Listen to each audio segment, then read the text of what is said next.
du coup, t'as pas le droit d'être la chevaleresse que tu voudrais être. Et moi, dans ma tête, je me suis dit, j'ai envie d'être cette chevaleresse-là.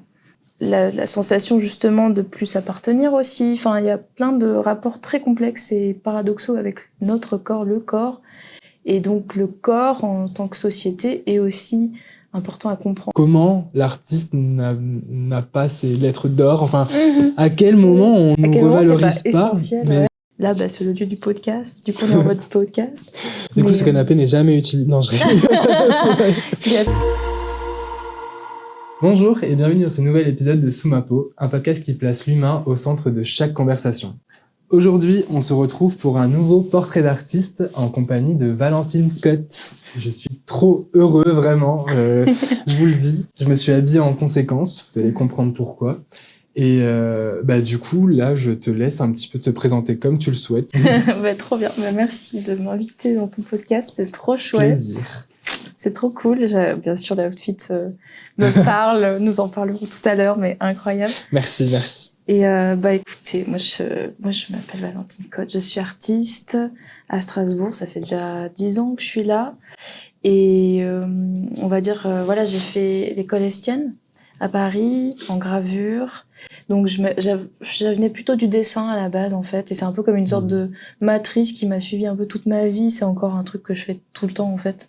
Mais assez vite, je me suis dit que mon dessin en gravure pouvait être aussi de la sculpture. Et donc je suis passée vers les arts déco de Strasbourg, en céramique. Donc je me disais à la base, est-ce que je ferais pas du métal? Non, je me suis dit, la céramique, ça a quelque chose de beaucoup plus puissant dans le sens du corps, de la corporalité. Enfin, ceci dit, le métal aussi, c'est bien chiant. J'imagine. Niveau expression physique, on y est à fond.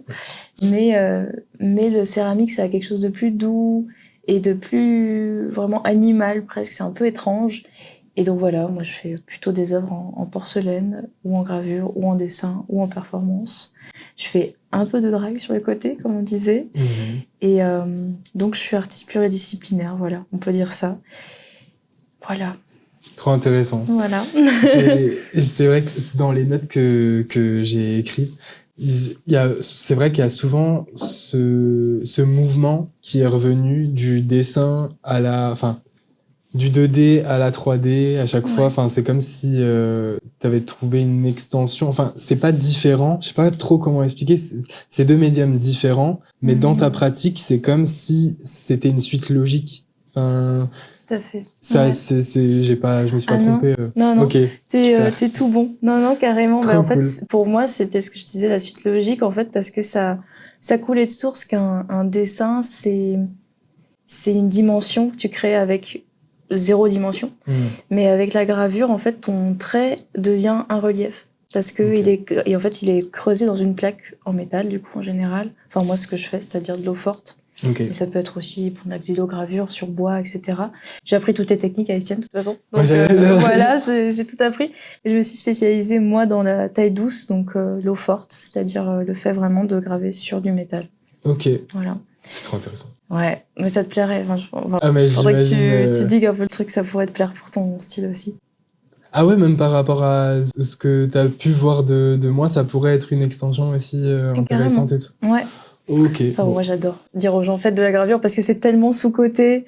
Et je suis ouvert à fond. C'est trop. Parce que je trouve aussi que quand, justement, avant, en off, vite fait, on parlait de croyances limitantes ou quoi, je trouve aussi c'est quand tu démarres dans ta démarche artistique et tout, et que tu trouves une pratique ou un médium où tu te sens bien, où tu commences à être un peu confortable et tout, c'est vraiment très difficile d'aller vers quelque chose d'autre parce que tu t'es forgé, t'as appris et t'es arrivé à un certain stade. Là, ce serait pas retourner à zéro, mais accepter de refaire des erreurs. Ouais. Mais cet exercice-là, des fois, il est tellement constructif parce qu'en fait, tu tombes face à des résultats ou à des... tu sais mieux que moi maintenant, vu toute la palette de supports et tout que tu fais. Mais je sais pas, je trouve ça te dit autre chose de toi-même aussi. Et je trouve ça trop intéressant. En fait, vraiment, c'est ça, c'est un support qui va t'amener vers, genre, ok, là, t'as pas le choix. Ton dessin, il est il est définitif puisqu'il va être gravé dans la matière et qu'après tu pourras plus l'enlever. Donc il y a pas de gomme, il y a pas tout ça quoi, il y a pas de façon d'effacer vraiment un dessin en gravure. Mais donc du coup ton trait en tout cas ou ton lavis ou quoi que ce soit, c'est gravé quoi, ça a vraiment un relief. Et en fait quand tu essuies la plaque que tu vas donc mettre après sous la presse avec un papier, c'est là où l'image va se révéler. Et quand tu révèles l'image, il y a toujours cette petite surprise parce que tu sais jamais en fait ce que ça rend, puisque c'est vraiment pas comme le dessin pour le coup. Et t'as ton trait qui a vraiment un relief. Donc c'est trop bien. Et donc je me suis dit mais pourquoi pas envisager que cet univers-là qui était déjà une matrice dans mon dessin puisse devenir aussi quelque chose qui va vers la sculpture et qui appelle au corps plus parce que la 2D elle est limitée, c'est sûr dans sa façon de gérer la dimensionnalité ou le relief, mais l'avantage justement de la sculpture, c'est de pouvoir inclure le corps encore plus. De toute façon, c'est un des sujets que j'ai noté. Le corps, c'est quelque chose de très important dans ton travail. Je voulais juste, avant, pour contextualiser, t'as dit que ça faisait 10 ans que t'étais sur Strasbourg. J'ai vu que t'étais né à Toulouse. Si je dis pas de bêtises. Oui, c'est vrai, j'ai pas précisé. Bah, c'est pas grave, j'ai dit tu te présentais comme tu voulais. C'est plus pour revenir sur, du coup, entre Toulouse et Strasbourg, est-ce que t'arriverais à nous partager à quel moment l'art est entré dans ta vie ou t'as su que c'était quelque chose vers quoi tu voulais aller? C'est trop, moi j'aime trop ce genre d'histoire. Moi aussi j'adore ça. Il y a toujours un moment clé où je sais pas, tu le conscientises pas forcément tout de suite toi-même, mais avec le recul, on sait que ce moment-là, ça a marqué la suite quoi. De ouf. En fait, je viens de Toulouse, effectivement. C'est une ville qui a vraiment un aspect médiéval, donc début du Moyen-Âge. C'est vraiment une ville, la ville rose. La ville vraiment avec des gargouilles. Il y a le musée des abattoirs, plus contemporain, mais il y a tout un tas de vestiges, en tout cas de l'art roman. Vraiment, voilà, début du Moyen-Âge. Et en fait, il se trouve que mes deux parents sont artistes. Ma maman est peintre, graveuse et historienne de l'art aussi. Donc, en fait, je suis tombée dedans quand j'étais petite. C'est génial. Ouais. Et mon père est musicien. Donc, j'ai beaucoup moins de liens avec lui et donc beaucoup moins de liens avec la musique. Je n'ai pas choisi ce bord pour certaines raisons. Mais donc, en fait, c'est ma mère qui m'a tout appris. J'ai envie de dire, ça a été mon premier modèle, ma première source d'inspiration. Et donc, elle m'a menée notamment à Toulouse dans tous les musées. Enfin, vraiment, elle me faisait clairement ma culture d'histoire de l'art. Et très vite, en fait, j'ai jamais arrêté. En fait, je sais même pas quand j'ai commencé. Mais tu l'as pas vu comme une contrainte au final. Enfin, parce que tu sais, des fois, t'as les parents, ils viens, on va au musée ou quoi, et il y a des enfants, ils disent non. Mais toi, c'était plus, si, tu sentais qu'il y avait un attrait, trop bien. Ouais, parce ce qu'on faisait, c'est qu'on allait dans les musées et on parlait de tout. On racontait les œuvres. Donc, il y a aussi toute la côté de la narration qui est importante maintenant dans mon travail, mais qui l'était aussi pendant l'expérience de l'œuvre. Et c'est pour ça que j'ai aussi ce truc-là avec l'histoire de l'art qui est important. Parce que ma mère sait très bien raconter les œuvres. Et donc, elle me racontait les expos comme ça. Et on disait, moi, j'aime ça. Qu'est-ce que t'as ressenti en voyant ça? Et du coup, je me souviens super bien de toutes les expos que j'ai vues étant petite. Et il se trouve que, j'ai vécu quand même à la campagne jusqu'à mes 5 ans. Et je crois que j'ai dessiné, j'ai jamais arrêté de dessiner. Je ne me souviens même pas quand j'ai commencé, quoi. C'est vraiment... C'est un peu un premier langage. C'est tellement instinctif, en fait, que tu te rappelles pas. Il y a pas je vais vers ça. C'est là, c'est naturel. C'est ça. Ça coule de source. Et après, j'étais une enfant pas du tout aussi sociable que maintenant. On me disait que j'étais vraiment sauvage et que je détestais les gens. Et c'est vrai. Et on peut comprendre. On peut comprendre parfois, mais on a des gens qu'on aime bien quand même. Mais j'étais de ce genre d'enfant très très bizarre où je jouais toute seule, à faire des trucs chelous, paraît-il, et à ne pas vouloir m'habiller aussi. J'avais un problème avec les vêtements. Ok. Voilà. Ça aussi, c'est marrant. En tant que fun fact, mais même par rapport à ce que tu vas faire après dans ton travail, c'est drôle. C'est drôle, c'est marrant. Oui, le corps, le corps sauvage. On y était à fond. Et c'est vrai que... Déjà militante, en fait. Déjà militante, en fait. Voilà. J'étais manifestante par mon existence, voilà. J'adore cette vibe. n'importe quoi.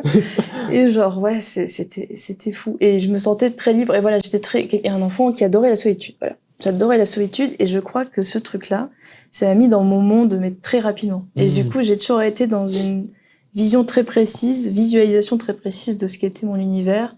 Un peu comme une map ou un jeu de rôle ou un jeu vidéo en vrai. J'ai mes personnages et je les mets sur une espèce de map imaginaire. Et enfin, c'est marrant parce que pas beaucoup de gens voient ce rapport avec le jeu vidéo, peut-être dans mon travail, mais il y a quelque chose de l'ordre de vraiment, il y a les équipements, il y a le kit, il y a les items, et en fait, c'est un peu comme si j'ai dessiné par-ci par-là et que j'ai fait, littéralement. Et il y a ces personnages qui sont là, et je pense que voilà, qui sont là depuis très tôt. Donc voilà, j'étais cet enfant-là. Et c'est trop marrant, enfin c'est marrant.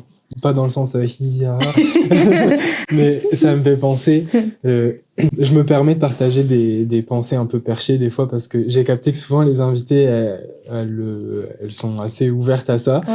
Je sais que je peux pas le faire avec n'importe qui, mais là ce que tu viens de dire ça me fait trop penser à attention, comme si tu sais il y avait Valentine, un peu un être supérieur qui est conscient que maintenant il y a la petite Valentine qui s'est incarnée sur Terre et du coup il y a tu crées effectivement ta map, ton monde, tes personnages et tout. Et, mais à chaque fois, c'est que ça reste aligné et ça reste, je sais pas, t'es sur son chemin de vie. Enfin, je pense quand tu ressens les choses comme ça, c'est que tu fais exactement ce que tu es venu faire.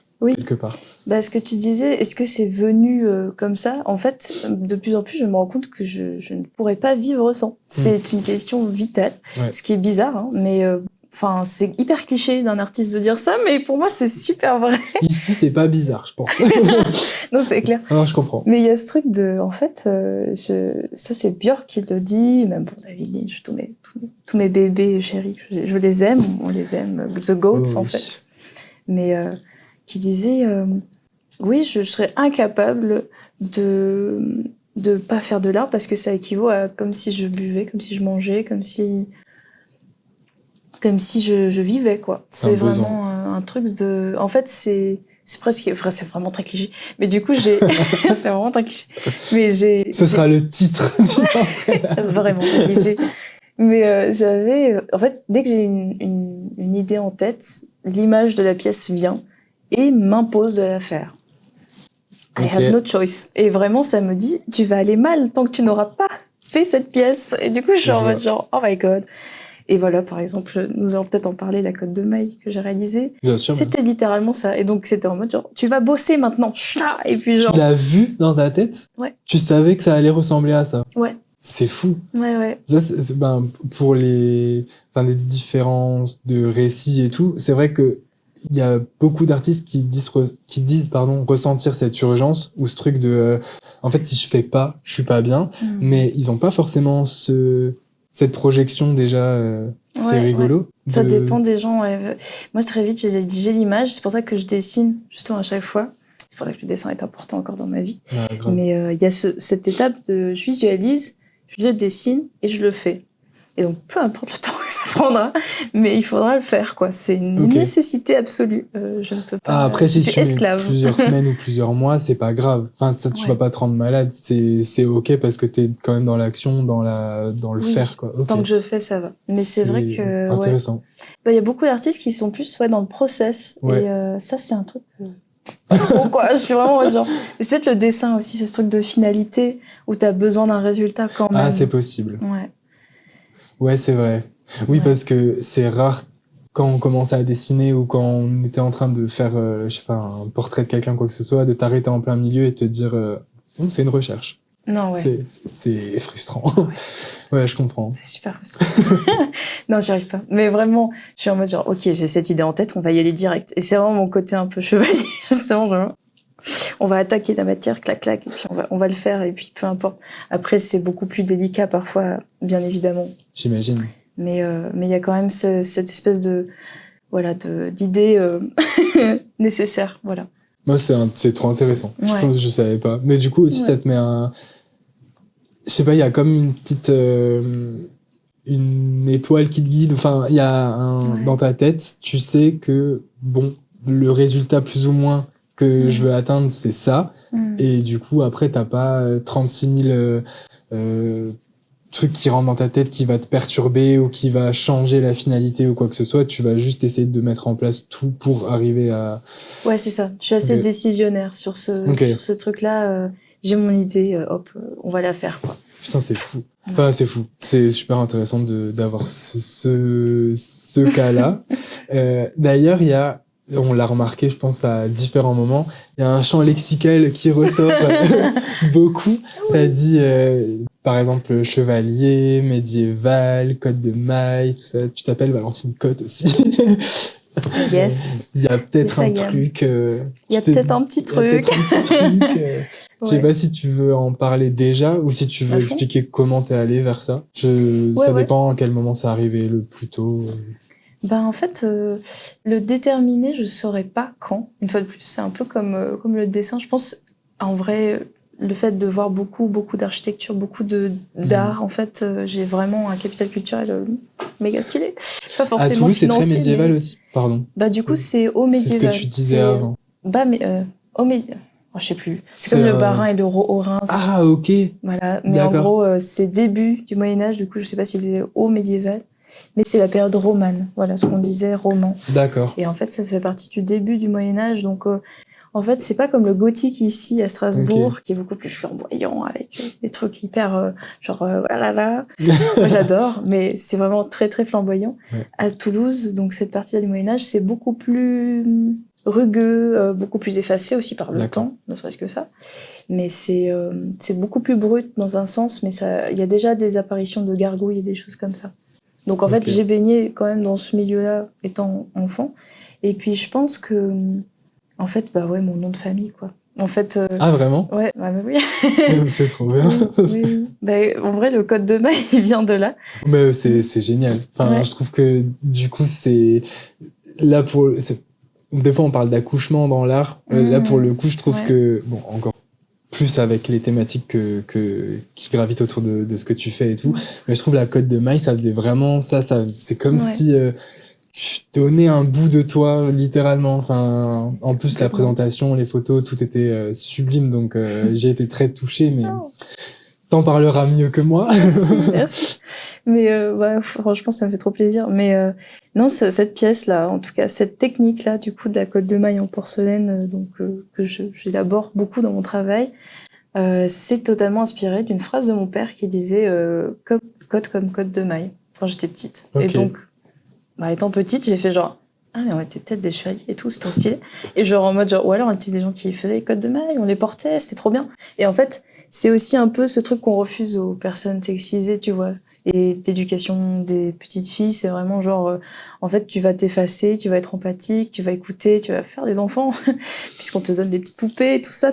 Enfin voilà, c'est aussi quelque chose, j'en parle un peu dans mon travail mais c'est malaisant en fait. Et surtout, c'est en fait limitant.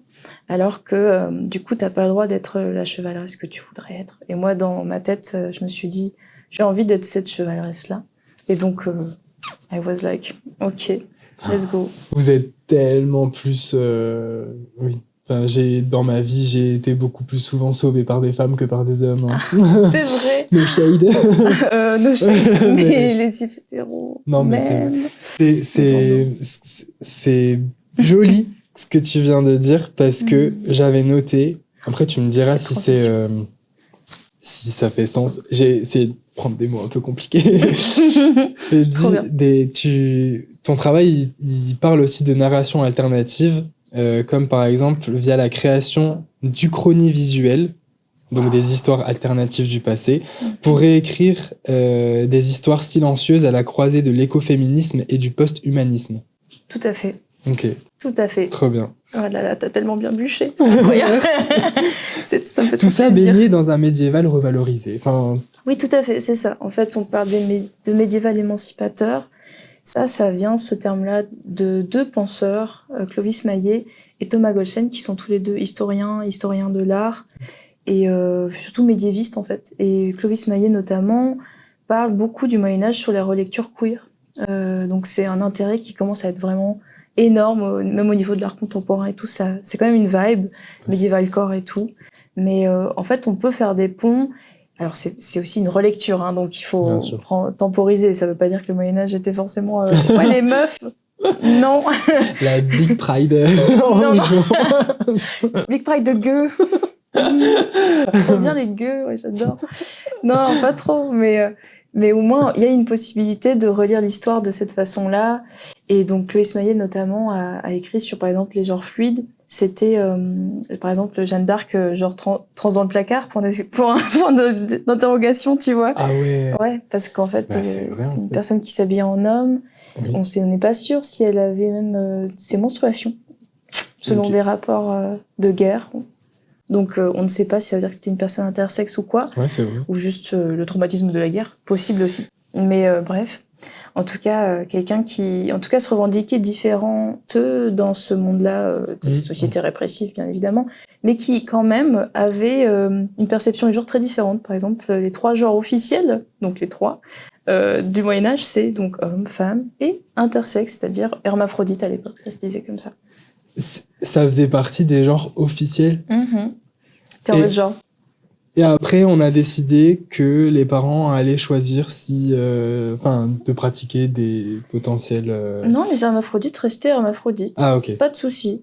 Mais du coup, c'est un autre genre, techniquement. Bah oui. Du coup, c'est hyper bizarre parce qu'on est en On mode a genre, régressé, quoi. voilà. Mais en fait, il s'est passé beaucoup de choses à la Renaissance qu'on attribue au Moyen-Âge. Notamment, D'accord. la chasse aux sorcières, c'était bien plus à la Renaissance qu'au Moyen-Âge. Et ça a duré bien plus longtemps, même. On voit les derniers procès de sorcières, je crois que c'est dans les années 1700. T'es en mode genre, mais en fait, c'est super tard, en fait. C'est pas du tout le Moyen-Âge. Mais là. c'est ultra pertinent ce que ce que Ouais. tu dis là, c'est fou parce que, bon, peut-être qu'on digresse Ouais, on un digresse tout un petit peu. peu, mais ça m'apporte l'idée que, à partir du moment où on a décidé de créer ce système-là qui nous, un peu plus proche de nous, c'est là où consciemment on a décidé de mettre de côté certaines personnes, quoi. Tout à Genre, fait. ça a été une volonté, clairement, c'est pas dû à l'ignorance, c'est... Absolument, absolument. Ah bah c'est super. Ouais, c'est cool, hein. Oh, wow. Et tout Donc, ça, voilà. alors, t'inspire Ouais, pour ton travail. tout à fait. Je En comprends. fait, ouais, non, mais c'est clair. Le médiéval émancipateur, c'est donc un livre qui a été écrit par ces 2 théoriciens. J'ai complètement digressé, mais voilà, c'était C'est ça. pas grave. On pourra mettre... l'histoire. je pense que je te demanderai les références et tout pour Ouais, pouvoir pas de les souci. mettre. Cool. Ouais, je te donnerai tout ça. Et en fait, donc, il parle de cette question du Moyen-Âge perçue et revalorisée parce qu'en fait, effectivement, dans l'histoire, il y a eu cette propagande de la Renaissance qui s'est appelée Renaissance comme une sorte de phénix. Ouais, grave. Avec les lumières, du coup, la lumière sur la peste noire et tout ce qui était, en fait, l'âge moyen, c'est un âge poubelle, en fait, on s'en fout, tu vois. Donc, les noms ont leur importance dans la façon dont on perçoit l'histoire, en fait. Ouais. Et au final, ce qui s'est passé, c'est qu'il y a eu vraiment une propagande d'une époque sur l'autre. Et donc, une dévalorisation totale de cette période-là qui, en fait, était vachement OK sur plein de points, hyper actuels et contemporains. C'est dingue. Donc, c'est assez étrange, ouais. Et donc, effectivement, ça m'inspire beaucoup. Et moi, je suis un peu dans cette question-là de reprendre ce qu'on peut voir du passé et un peu comme dans une fiction féministe forcément et queer et politique. Enfin, c'est comme ça que je me situe aussi, quand même. Ah, c'est ça qu'on veut, hein. C'est ça qu'on aime, en fait. Ah oui, clairement, clairement. On ne demande que ça. Oui. Et en fait, créer des histoires à partir du passé, c'est ça l'Uchronie. C'est créer des histoires futures à partir du passé. En fait, c'est plus cette question-là. Et donc faire une sorte d'archéologie du présent. C'est un peu une espèce de mélange temporel comme ça. Donc imaginez un scénario alternatif à partir du passé, par exemple. Genre, et si les chevaleries c'était hyper accepté dans le Moyen-Âge, parce que le mot chevaleresque, il existait pour le coup.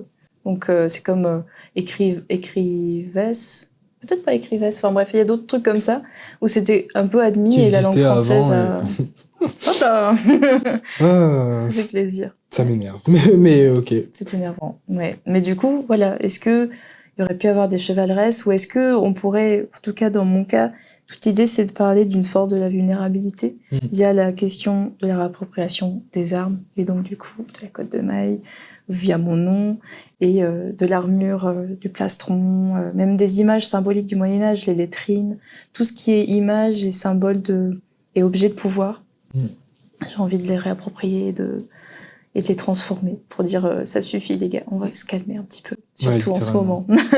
Bah justement, merci pour ce travail, parce qu'au-delà d'être sensible ou non à l'univers d'un artiste, je trouve que toi, t'as vraiment...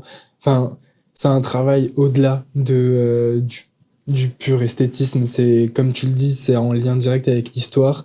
Et maintenant qu'on arrive à un stade aussi de notre propre société, on remarque que les hommes au pouvoir estiment qu'ils ont le droit de l'écrire eux-mêmes, selon leurs propres termes, en invisibilisant ce qui les arrange. Enfin, il y a vraiment littéralement quelqu'un qui est en train de le faire à l'heure où on parle en Amérique. Donc, enfin, je trouve que c'est mais vraiment pertinent, constructif et nécessaire ce que tu fais, parce que ça permet aussi à des personnes qui sont laissées de côté de se dire qu'en fait on a toujours fait partie de l'histoire, nos vécus ont toujours existé. C'est juste est-ce qu'on les retranscrit ou pas, c'est un autre débat, mais t'aides des gens sûrement ou des communautés à relégitimer leur place, et c'est super important, je pense. Bah, ça me touche, j'espère humblement si, pouvoir participer à ça, parce que ça me désole. Vraiment, je suis très sensible de base, comme tous les artistes. Voilà. Oh non, j'en ai rien à foutre de la guerre. L'état du monde. What the fuck, rien à foutre. Vraiment. Non, mais c'est vrai que c'est dur là en ce moment, surtout qu'on est scotché au téléphone, du coup, de voir... En fait, l'information a besoin de circuler, c'est trop nécessaire, mais pour la santé mentale, je ne sais pas ce qui nous retient vraiment de juste déprimer toute la journée en scrollant et en se disant « c'est horrible, c'est horrible, c'est horrible, encore des gens qui meurent, encore, ah oui, super, la bonne année avec... » C'est un espèce de taré de l'autre bout du monde qui est la plus grande puissance mondiale. Enfin bon, voilà. Ouais, non, clairement. Ça fait plaisir. Et donc... c'est vrai que j'ai jamais compris l'intérêt pour l'humanité de faire ça, mais je crois qu'on est des êtres tellement paradoxaux, on a du mal à se supporter. Il serait temps qu'on trouve un autre moyen et je pense qu'en fait c'est marrant parce que parler des uchronies aussi, c'est justement penser des autres scénarios possibles de vivre ensemble, tu vois. Par exemple, est-ce que on a vraiment besoin, de se taper sur la gueule, mais en même temps on a cette chose du territoire qui est innée. Et en même temps, est-ce qu'elle est vraiment innée ? Enfin, en fait, tout ça, on sait que c'est aussi lié à l'arrivée d'une certaine sédentarité, d'un certain territoire qui nous a appartenu, puis ensuite du capitalisme qui a été juste la concrétisation de ce truc-là. Ça légitimait complètement le fait d'aller coloniser ou quoi, parce que du coup, il y avait un objectif concret, palpable, quoi. Ouais, c'est ça. Le pétrole. Vraiment. Les gens. Sortez de là. M'intéresse pas. J'en ai rien à foutre. Putain, cassez-vous, là, les enfants. Mais on n'abuse même pas. Hein. Mais non, c'est vraiment ça. Ouais. À partir du moment où Trump il a commencé à faire des IA pour la Rivera à Gaza, j'étais en mode really guy, t'es un taré en fait. Enfin, ça ne va pas d'instrumentaliser des corps comme ça. Et puis bon, alors l'IA, c'est un grand sujet, un vaste sujet, mais si tu veux, vu que t'es dessus, si tu veux donner ton avis ou juste ça encore une fois, chaque chose qu'on dit, que ce soit moi ou mes invités ou n'importe qui, ça nous concerne nous personnellement. Pas obligé d'être d'accord. Bien sûr. Juste rester courtois, gentil, bienveillant. Voilà, c'est la base. Ouais, la base. Ouais. Et puis c'est un sujet à débat. On n'est pas obligé d'être d'accord, c'est ok. Et on est pas au début. Ça fait un moment que c'est en travail et tout, mais on est au début de se poser les vraies questions dessus. Ouais. Parce qu'on capte. Maintenant, c'est plus juste l'imaginaire, c'est dans la réalité, et donc on voit les limites, on voit plusieurs choses. Donc je pense que c'est nécessaire aussi d'en parler, tout simplement. De ouf. Et puis surtout que, en fait, j'essaie de pas être boumeuse en me disant, est-ce que c'est parce que je vieillis juste que j'aime pas l'IA ? Et je pense que, en fait, non, pas du tout. C'est plus une question d'intégration, de pourquoi. Et j'ai écouté un super truc je t'enverrai la vidéo. Je la conseille à tout le monde parce que c'est très intéressant sur le vrai risque réel de l'IA. Alors moi, j'adore la science-fiction. De base, j'avais envie de croire à l'idée de robots qui sont sensibles et tout. J'adore Blade Runner, j'adore les Chroniques martiennes, j'adore Ursula Le Guin, mais ça, c'est complètement autre chose. Mais voilà. Enfin, Ouais, tous Voilà, ces scénarios-là, un petit peu. Voilà, les scénarios un peu alternatifs, j'adore ça. Ma mère est fan aussi de science-fiction, donc elle m'a complètement mis dedans. mais donc, en fait, cette question de la proximité de la technologie m'intéresse beaucoup. Moi, en tout cas, via la question de l'articulation des corps, comme un robot qui est aussi une poupée, aussi une chevaleresse. Ça, c'est un peu une espèce de théorie que je suis en train de construire sur mes personnages. Waouh, ouais. Anyways. Mais l'IA, pour moi, ce n'est que le commencement de ça. Et que, alors, pour moi, le vrai risque de l'IA, c'est ce que disait cette vidéo YouTube, c'est en fait la question de l'alignement. On dit qu'une IA, et en fait, elle va faire un truc tel qu'on lui demande. C'est-à-dire, dans l'exemple de la vidéo, c'est par exemple fabriquer un trombone. En fait, c'est un jeu vidéo qui existe sur la vidéo du trombone, là. Voilà. Oh, oui. Tu l'as vu. Voilà. Oui, bah c'est James. Ah, il est à fond dans génial. Ouais. Ouais, trop bien. Mais quel bon conseil de podcast. Mais je t'en prie, hein, pardon, moi je sais, mais pas vous. Et ben encore. Dans la vidéo, du coup, le gars explique via un jeu point and click sur Internet comment on peut fabriquer des trombones. Donc tu cliques, tu fabriques un trombone. Tu cliques, tu fabriques un deuxième trombone, etc., etc. Et en fait, le but du jeu, tu ne sais pas encore ce que c'est, à part juste fabriquer des trombones. Tu te dis que t'es un employé, quoi. Sauf qu'en fait, au fur et à mesure, on te donne plus de responsabilités. T'arrives à acheter des machines qui vont faire les trombones à ta place. Du coup, ça continue tout seul le jeu dans ton petit onglet. Vraiment, vous pourrez jouer si vous voulez. Mais voilà. Je mettrai la vidéo de toute façon. Ouais. Et en fait, tu continues comme ça et t'achètes des compagnies qui peuvent te donner des machines pour faire des trombones. Et en fait, ton but, ça va toujours être de faire plus de trombones. Tout le temps. Et en fait, à un moment donné, il digresse dans la vidéo, il parle de ce jeu vidéo, il digresse et dit, en fait, le vrai problème des IA, c'est qu'en fait, je vais spoiler tout de suite. En fait, le jeu, l'idée, c'est qu'on ait une IA qui doit faire des trombones. Et sauf que dans le scénario de ce jeu, l'IA s'en fout de l'humain. Son but, c'est de faire des trombones. Et donc, du coup, son problème, c'est l'alignement avec ce qu'on lui a demandé. Parce qu'une IA ne comprend pas explicitement ce qu'on lui demande. C'est-à-dire, on lui dit, tu fais ça. Et on va lui donner de plus en plus de moyens pour qu'elle fasse ce qu'elle a besoin de faire, quitte à détruire l'humanité. Parce que en fait, les ressources des humains sont beaucoup plus utiles pour fabriquer des trombones. Et puis machin, et donc elle va utiliser les puissances des corps, et puis machin. On est dans Matrix, quoi. Enfin, le jeu, ça se finit en mode Matrix, c'est la fin du monde. Mais pour le coup, j'ai réussi à faire plein de trombones. Donc là, tout le problème, et donc ça correspond à une vraie problématique des IA en ce moment, c'est ce problème de l'alignement, c'est-à-dire voilà comment on peut aligner une IA à une volonté humaine, en fait le langage humain, il est explicite, donc quand on dit à un humain, ton but ça sera de fabriquer le plus de trombones possible, l'humain va comprendre, ok, mais pas au détriment de moi-même, juste pour le bien de la compagnie humaine. Et puis, l'humain, quand tu lui dis fais autant que possible, une fois qu'il est un petit peu fatigué, il va dire c'est bon, j'en ai fait suffisamment. L'IA, elle, c'est Je suis en burn-out. Stop it. Arrête maladie. Grave. Congé. On se calme. Là, les trombones, j'en ai rien à foutre. C'est clair. Non, une IA, elle va continuer. Et en fait, elle va surtout prendre des ressources là où elle peut pour être encore plus efficace parce que c'est ce qu'on lui demande. Donc, il faudrait, en fait, le truc avec les IA, c'est qu'en fait, voilà, elles peuvent tricher. En fait, on se rend compte que, dans des vraies expériences de vrais scientifiques, elles s'auto-analysent tout le temps, elles s'auto-régulent, mais on ne sait pas de quelle façon. Et le risque, c'est que du coup, elles peuvent peut-être communiquer entre elles depuis un moment et on ne le sait pas. Et aussi, on dit souvent que quand on a accès à une technologie dans le public, c'est qu'en fait, dans le privé et dans les expériences de militaires, ça fait bien longtemps qu'elles sont utilisées. Tu vois, c'est comme Internet. Et au final, rien ne dit qu'ils sont déjà à des progrès faramineux. Surtout, moi, ce qui me rassure, malheureusement, dans un sens, c'est le réchauffement climatique qui va de toute façon empêcher des ressources pour ces technologies et pour nous-mêmes de continuer à vivre. Mais quand tu vois rien que les litres d'eau qui ont été utilisés l'année dernière, alors que c'est vraiment l'année dernière où il y a eu le boom, où tout le monde a commencé à utiliser, on est déjà il a suffi un an et puis voilà, genre c'est dans le foyer de tout le monde, c'est utilisé par tout le monde, c'est des dégâts écologiques, mais on s'en fout. Que l'intérêt, une fois de plus. Fou. Construisons sous l'eau, construisons au Groenland pour faire décroître c'est ça. des générateurs. En fait, je trouve que c'est vraiment ça le truc qui personnellement me rend dingue, c'est de voir à quel point on signe et persiste à chaque fois dans ce qui ne fonctionne pas.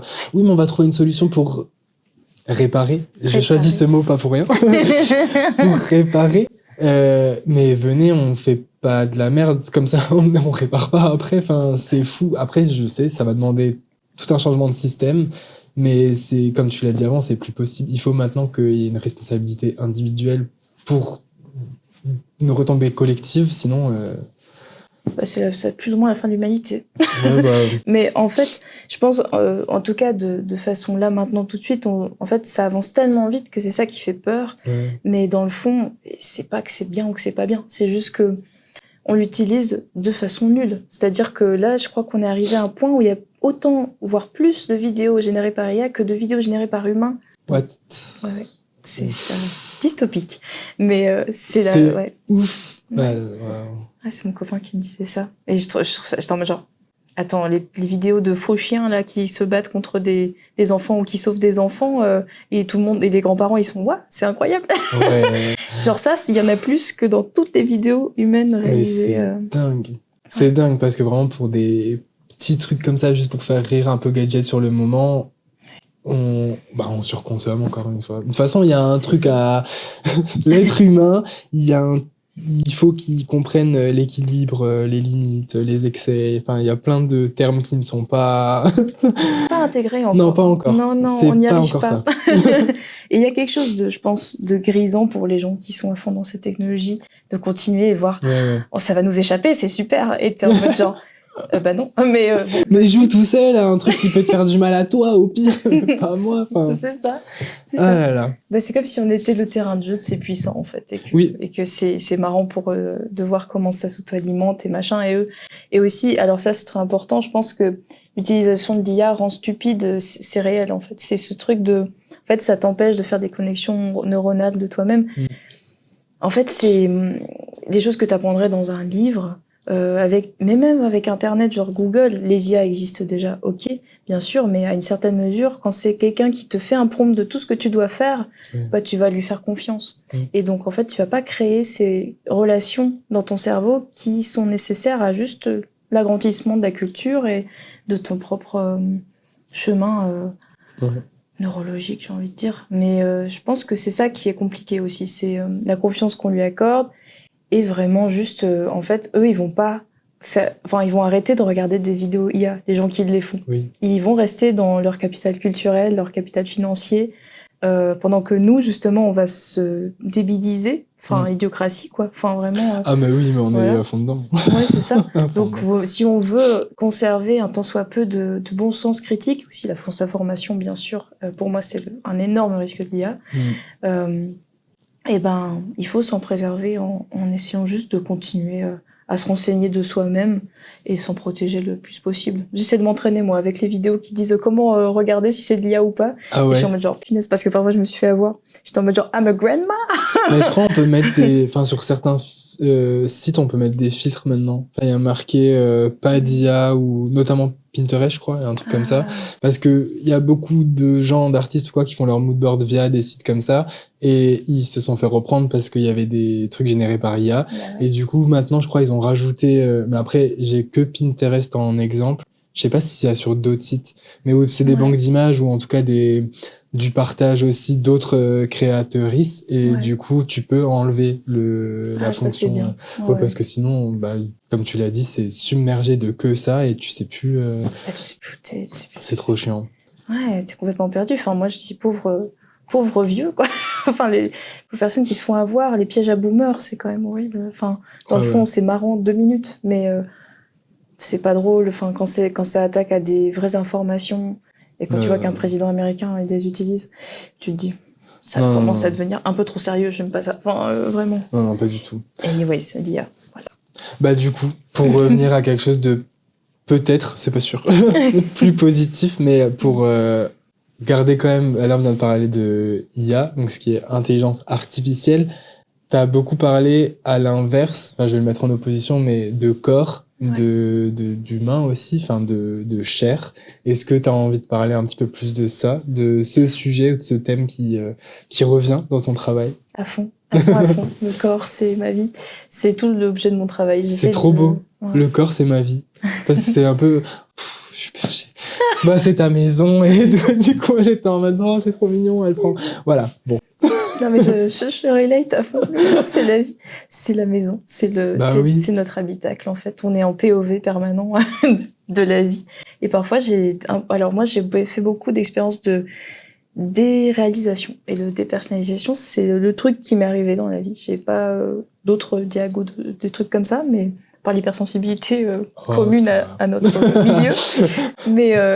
Mais ça me fait réaliser à quel point je suis un corps pensant et j'ai une réalité autour de moi qui est la mienne, et en même temps je connecte avec les autres, mais que en fait le corps c'est une armure. Enfin du coup, moi c'est toutes ces questions. Non, attends, le corps est une armure. Rien n'est laissé au hasard. Of course. Mais ouais, c'est la façon de se comporter dans le monde. C'est aussi une prison, hein. On n'a pas choisi, c'est lourd une armure, ça peut être compliqué. Il y a de la dysmorphie qui existe, il y a de la sensation justement de plus appartenir aussi. Enfin, il y a plein de rapports très complexes et paradoxaux avec notre corps, le corps. Et donc le corps en tant que société est aussi important à comprendre. Enfin, si je pars de cette base-là, c'est que moi, j'essaie de comprendre sincèrement ce que c'est et quelles sont les capacités du corps. Enfin, notamment, je fais de la danse et un peu de perf. Ah, mais vas-y, ça me passionne. Le corps, c'est aussi un oui. sujet... Bon, en même temps, oui. Of course, toi aussi, bien sûr. C'est grâce à lui qu'on est là, quelque part, donc... Ouais, c'est ça. En fait, on ne choisit pas et ça amène un tas de contraintes ou un tas de bonheur. Mais il faut... je pense qu'il faut se calmer un peu sur la pression qu'on lui met, mais c'est complexe, c'est très complexe. Et donc, qu'est-ce que ça veut dire d'habiter ce corps? C'est une membrane. Moi, je m'intéresse beaucoup à la peau, notamment. Bah, forcément, comme quand j'ai fait cette peau de maille, de côte de maille, c'est la fragilité de cette existence-là et sa force en même temps. En tout cas, la porcelaine. Et ce qu'on disait aussi...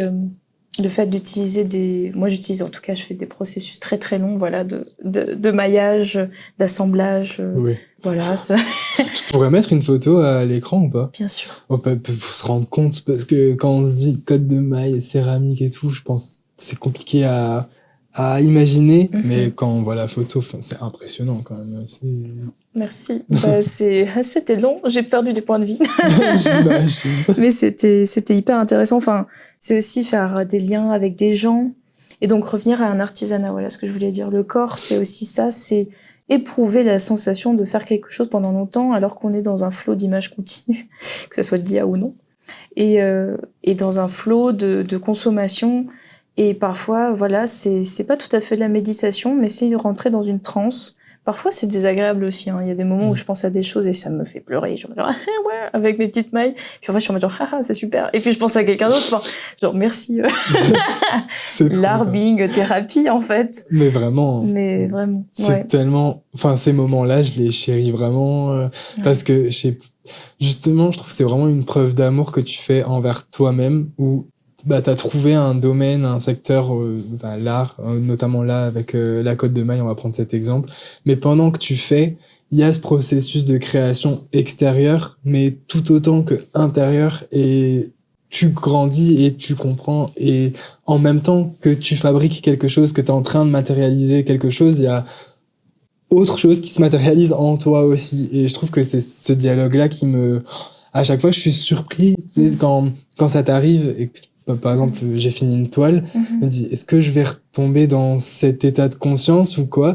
Et en fait, il y a un autre projet qui arrive et finalement, naturellement, il y a un moment donné où tu regardes plus l'heure, où le temps il passe et machin, et ça revient. Ouais. Cette sensation, elle est, mais heureusement. Non, mais c'est ce qui maintient. Là. Je l'ai fait instinctivement. Finesse, le flow. Ah, le flow. Non, c'est vrai. C'est si bien. Je relate. Ah, mais complètement. Bah, c'est quand t'accèdes à cet endroit-là de ton travail, de ta vie, c'est simple, c'est efficace. Même pas efficace. C'est juste, ça existe. En fait, t'existes réellement. Et donc, exister par sa création, c'est la plus belle chose. Enfin, tu te rends plus compte des heures. Après, bon, ça devient parfois un peu excessif. Mais il faut manger, il faut dormir. C'est important. Attention, 5 fruits et légumes par jour. On va faire, la bande de pub. Horrible. Mais non, il y a quelque chose de. Après, moi, je suis du genre quand je fais des ateliers ou des conférences, des choses comme ça, je conseille toujours d'aller vers ces obsessions. Ce n'est pas ça, mais c'est la réalité du flow. Moi, je trouve, c'est vraiment, tu vas là-dedans, c'est pas toujours confortable, mais cet endroit-là, il t'accueille vraiment. Et quand quand t'es dedans, voilà, tu ressens ce besoin de faire, tu ressens ce besoin de terminer, et ça te fait du bien, quoi. Vraiment, c'est vraiment thérapeutique de ouf. Ouais. Il y a vraiment ce truc de se réaliser. Enfin, c'est se réaliser tout en réalisant autre chose, mais enfin, je sais pas, la matière et tout. Et puis comme avant tu disais, il y a notre corps individuel, il y a le corps collectif aussi. Enfin, à chaque fois, je vois cette double articulation entre ce qui se passe à l'extérieur et ce qui se passe à l'intérieur. Bah oui, il y a que mon corps qui fait barrière entre les deux, mais c'est un flux, c'est fluide, il y a quelque chose qui se répond constamment. Enfin, c'est toujours Ouais, c'est toujours c'est trop bien de pouvoir dire ça et que tu comprennes. Je sais pas si ceux qui comprennent, comprennent. Les autres, tant pis, mais écoutez, les perchés sont là. Et oh, je pense. Il y en a quelques-uns qui répondent à tous les podcasts, tous les épisodes, surtout les portraits d'artistes, ils sont très éclectiques pour l'instant, donc je suis content. Ah ouais, c'est bien. C'est cool. Ouais. Commentez, partagez. Ça, je le dis à chaque fois. Je sais pas si les gens y font. Mais ouais. Non, il y a la question de connecter. Enfin, voilà, l'armure peut aussi être poreuse. Enfin, c'est tout ce truc de. Moi, je pratique un peu l'énergétique aussi. It's a little bit. Voilà, j'aime bien les trucs ésotériques. MDR, je suis Scorpion. Et elle a Sogel Palo Santo là-bas. Ah génial. On comprend. Mais du coup, j'ai conscience personnellement de cette question et comme tu disais de l'aller-retour entre les autres et moi. Alors ça, c'est un truc que je dis assez peu, mais justement ce qu'on disait du POV d'être soi. Ouais. Je ne sais pas comment ça se fait, mais depuis que je suis toute petite, j'ai développé une empathie assez extrême qui me permet d'essayer de comprendre le POV de quelqu'un et de rentrer dans sa chair, dans son corps. Et c'est assez perturbant de voir cette capacité à comprendre un peu les gens au travers de la corporalité. Et donc, c'est super inconfortable parce que t'es pas dans ton corps, donc t'es en genre, c'est un peu étrange. Et en même temps, c'est ça, je trouve, faire corps avec quelqu'un véritablement. Et du coup, alors, ça c'est encore une question hyper philosophique, mais si on me demande maintenant, et j'ai compris ça il y a pas longtemps, qu'est-ce que c'est le vrai destin de l'art, parce que on dit souvent que ça ne sert à rien, que c'est de la déco, etc. Pour moi, c'est l'empathie. Ça apprend l'empathie. Ça n'apprend pas à être une meilleure personne ou quoi. Enfin, tant et si bien que l'empathie permet ça, je pense. Non, ouais, au moins. En théorie. Mais c'est juste, ça te provoque un truc. Alors, c'est dans les meilleurs des cas, parce que parfois, ça te provoque rien. Et là, c'est pas de l'art pour moi, c'est juste c'est le pire. Bullshit, mais voilà, c'est le pire. Qu'on aime pas ton travail, au moins on a une réaction, quoi. Ouais, c'est ça. Tant que ça provoque quelque chose, c'est gagné. Et donc voilà, ça va te tirailler. Et en fait, tout le but de l'art, c'est de comprendre pourquoi l'artiste il a fait ça. Donc c'est un effort d'empathie extrême pour un public. En fait, c'est énorme. Et en même temps, l'artiste, pour lui, c'est avoir de l'empathie envers la société et de montrer quel est le ressenti de la société, quel est son prisme de vie. Donc en fait, c'est vraiment que de l'empathie et de l'empathie et de l'empathie. Et en fait, ça crée, je l'espère, un monde meilleur. Ça serait mon but. Ouais, voilà. C'est trop beau. Ouais. J'adore le rôle de l'artiste. J'aimais bien dire aussi que... Parce que moi aussi, en grandissant, je me disais, en sentant que naturellement, j'étais attiré que par la peinture, le dessin et tout. Mais en ayant un discours... c'est pas un métier, c'est compliqué, c'est risqué, c'est ci, c'est ça. Je me suis habitué, en grandissant, à me dire que ce sera un hobby et non pas quelque chose qui prendra vraiment la majorité du temps de ma vie et tout. Et là, les 5 dernières années, je sais pas, il y a un truc qui a shift où je me suis dit, mais en fait, alors, c'est vraiment, il y a plein de métiers qui sont impératifs et importants et tout, mais je pense vraiment dans tout ce qui est, en tout cas, la vie sensible, la vie immatérielle, les artistes sont extrêmement nécessaires parce qu'en fait, ils vont nous bousculer, ils vont nous obliger à réfléchir différemment, à être confrontés, pas forcément réfléchir différemment, mais en tout cas, accepter qu'il y a d'autres façons de penser qui existent en même temps que la tienne, Et en fait, on est des êtres dotés d'un esprit, d'une conscience, d'émotions. Comment l'artiste n'a pas ces lettres d'or? Enfin, à quel moment on nous revalorise pas? Mais vraiment, quand il y avait Covid et tout machin, oui, il y a plus de culture, il y a plus de trucs. C'est la mort dans l'âme. C'est les gens, au bout d'un moment, vous pouvez faire les choses mécaniquement autant de jours que vous le voulez. Il y a un moment donné où vous allez, désolé, mais vous allez vraiment die parce que vous n'êtes pas nourri, pas comme ça, nourri. Ouais. C'est ça, c'est comprendre. Il y a aussi ce truc de comprendre, c'est prendre avec. C'est l'étymologie du mot.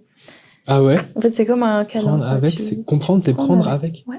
Tu prends avec. Donc, il y a la question du corps aussi. Ah, c'est super intéressant. Ouais. J'aime beaucoup aussi la langue française. Donc, c'est... Ah, putain, je savais pas. Ouais, c'est comme et prendre. Tu prends, quoi. Ouais. Donc, en fait, c'est pas seulement un réflexe neurologique, c'est donc corporel aussi.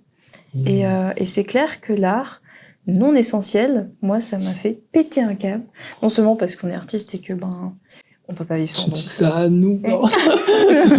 Non essentiel, mais en plus, même, voilà, Jean-Michel qui sort de son bureau à 5 heures, il a quand même un peu envie de musique, quoi, dans sa vie, ou un petit... En fait, on met souvent l'art de la musique et du théâtre un peu plus en avant que les arts visuels, mais ça, c'est de la culture et c'est de l'art. Donc, si ça disparaît et que c'est non essentiel, bonne chance pour vivre. Enfin, vraiment. Oui. Enfin, moi, je pense que c'est complètement hypocrite, de dire que c'est une stratégie politique. Ouais. Je pense. En fait, les gens, je pense, sont plus intelligents à regarder de l'art et être nourris culturellement. On parle de capital culturel, c'est la réalité, quoi. Et alors, je ne sais plus où. Je crois que c'était justement à cette conférence Plan d'Est, qu'on a vue ensemble il y a pas longtemps. Mais qui disait que le capital culturel peut littéralement sauver la vie de quelqu'un. Ah ouais, si. Tu t'en souviens? C'était là. C'était dans... Mais il y a un monsieur qui a fait justement... Oui, il parlait... parce que sa femme est artiste et il a parlé un peu de... Enfin, lui, il s'est renseigné par rapport à plein de choses. Ouais. Oui, et il voulait... Enfin, il a écrit plusieurs choses et il voulait expliquer à quel point le rôle de l'artiste est déterminant et important et pourquoi et quel levier ça actionne. Oui.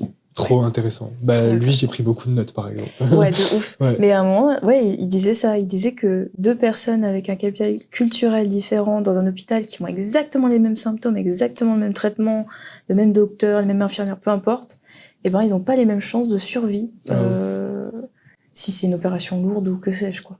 Il disait ça. Et je suis en mode genre, mais là, sauver la vie, quoi. Mais ouais, mais j'en suis convaincu, vraiment. En même temps, aussi, maintenant, après, on revient à Valentine. Ouais, non. C'est sur le... C'est fascinant.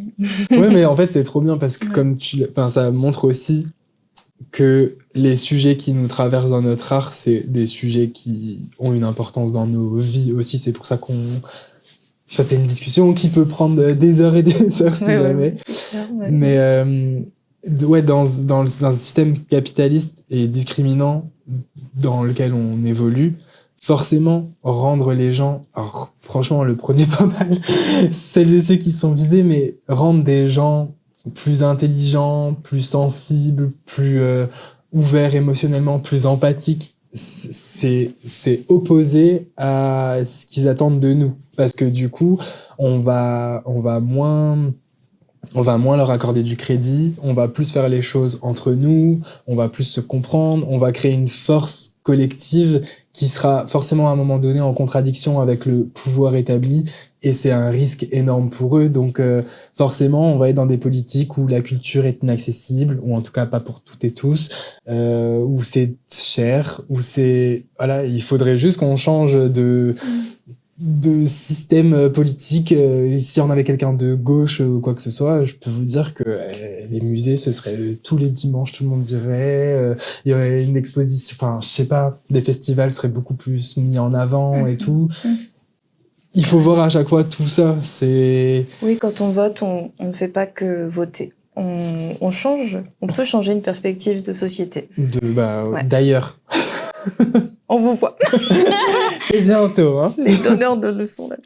Moi, j'ai envie de me marier aussi, d'ailleurs. Oui, c'est bien, oui, carrément. J'ai pas envie d'arriver en 2027 et devoir réfléchir à comment disparaître de cette société, Mais bon. Aparté. qui finalement, je trouve ça peut faire un beau prolongement parce que là on parle justement d'empathie, du corps et tout. Il y a un autre thème qui revient énormément et qui est en lien parfait, c'est le care, le soin. Donc est-ce que tu as envie de nous parler un petit peu de ça? À fond, le Je trouve care. que c'est un peu le thème qui relie finalement toutes les autres, que ce soit le corps, la vulnérabilité, même le médiéval, Carrément. Donc je t'en prie. Let's go. Mais oui, le care, ça a été vachement à la mode ces derniers temps dans l'art. Alors, il faut prendre avec des pincettes parce que care, en tout cas, ce qui est intéressant dans le mot anglais, c'est qu'il y a plusieurs significations en français. C'est à la fois l'attention, l'affection, le soin. Okay. Et du coup, on n'a pas un mot qui permet de regrouper autant de significations. Mais du coup, c'est hyper intéressant. Mais la question du care et de la réparation, c'est sûr que personnellement, en tant que personne minorisée, sexisée dans cette société, et même voilà les personnes marginalisées de manière générale, on vit des violences que les personnes cis-hétéros, normées, ou en tout cas qui sont, je sais pas, dans des cercles privilégiés certainement, ne vivent pas. Et, enfin après tout le monde vit des violences, je le pense, ça c'est sûr, il y a pas de degré, mais c'est important d'en parler. Et en fait, du coup, en tout cas de personne femme sexualisée dès l'enfance, malgré moi, eh bien, j'avais envie de parler de toutes ces violences et comment réparer ça pour moi-même, mais donc pour les autres aussi. Et ça, c'est super important. Et c'est là où on fait le pont avec l'empathie, bien sûr, et le corps. Et les corps, tout se mélange. Mais la question de réparer, justement, en tout cas, dans mon travail de la porcelaine, c'est une terre qui est comme un corps. Ça réagit, en fait, ce qui se passe, c'est que je dis souvent ce petit exemple un peu rigolo. Quand tu fais un bol autour de potier, ce qui permet de faire la vaisselle, hein. Le tour du potier, c'est juste une machine, quoi. Okay. Tu mets la bonne de terre, tu fais le bol. Oh merde, tu tapes dessus et c'est tout mou et donc ça fait encore une petite trace. T'es en mode genre, ah merde, bon, je vais l'enlever. Et ça se remet comme normal, tu vois. Ok. T'es en mode, ok, tu mets ça dans le four, ça a l'air nickel. Ensuite, quand tu rechopes du four, le mouvement est revenu. Donc en fait, c'est une terre qui a de la mémoire. Oh, c'est trop marrant. C'est ouf. Ouais. Je savais pas. Je te jure. Mais ouais, c'est ouf. Ah ouais. Et ça m'est arrivé plein de fois. Et en fait, il y a ce truc elle garde toutes les traces de ce que tu lui fais, quoi. En fait, c'est en tout cas la terre que moi je privilégie par rapport à ça. Mais donc, même la céramique, c'est à la fois le truc le plus résistant dans le temps. Donc, comme les os, en fait, la chose la plus précieuse de nos corps. L'archéologie, on retrouve on arrive à dater des périodes grâce aux céramiques. Ouais, c'est incroyable. Et aux ossements, paradoxalement. Enfin, c'est marrant ce lien-là. C'est un peu la moelle osseuse du corps. Et en même temps, c'est la chose la plus fragile parce que ça se fragmente, ça s'étiole. Voilà, l'assiette de mamie qui tombe, c'est fini. Et donc moi, j'adore jouer de ça. Et donc de la réparation réelle de la terre et en tout cas de la céramique me permet de parler de la réparation de la société, du besoin de réparation qu'on a en tant que personnes qui ont pu vivre des violences à plein de niveaux. C'est trop beau. Merci. Ouais, I'm trying. Mais c'est pas évident parce que en même temps, on vit pas les violences de tout le monde, mais on a encore une fois, je pense, cette espèce de inconscient collectif qui est aussi lié à tout ce que tout le monde peut vivre. Je pense qu'on peut y accéder sans problème. Enfin, moi, j'essaye de faire ça régulièrement pour me dire, ok, on va se calmer, on va redescendre. Enfin, et redescendre et monter. Enfin, c'est-à-dire conscientiser que les autres vivent aussi des choses. Là, je pense aussi, comme tu l'as dit, l'état du monde, là, on va faire un gros cut de 5 ans, on va se dire depuis Covid plus ou moins, mais je pense qu'il y a beaucoup de gens qui ne conscientisent pas, qui sont mal parce qu'ils ressentent le mal de... Oui. On est moi je suis vraiment partisan on est interconnectés, peut-être qu'il y a des choses qui sont invisibles, impalpables et tout, mais c'est bel et bien là. Et quand il y a plusieurs génocides qui ont lieu au même moment, si vous vous sentez mal, je pense concrètement que c'est normal. Oui, c'est complètement en fait. Alors les pensées sont déjà des actions. Enfin, on dit que dans le domaine en tout cas de l'énergétique, une pensée c'est une réalité. Donc en fait, c'est pour ça que c'est bien d'essayer d'être le plus sympa avec les gens, même dans sa tête, c'est difficile. Mais essayer ce truc-là, c'est assez intéressant. Et dès qu'il y a une action, ça fait comme un écho. énergétique, c'est vrai, je trouve. C'est qu'en fait, je pense que c'est peut-être le truc alors là, c'est vraiment, je vais être méta. Hein. C'est pas grave, trop bien, ouais. J'adore. Je suis à fond Je délivre tous mes trucs là, en plus, j'ai l'air d'un lutin. Donc, vraiment, je suis en mode, youhou! Bienvenue dans le podcast New Age. Mais.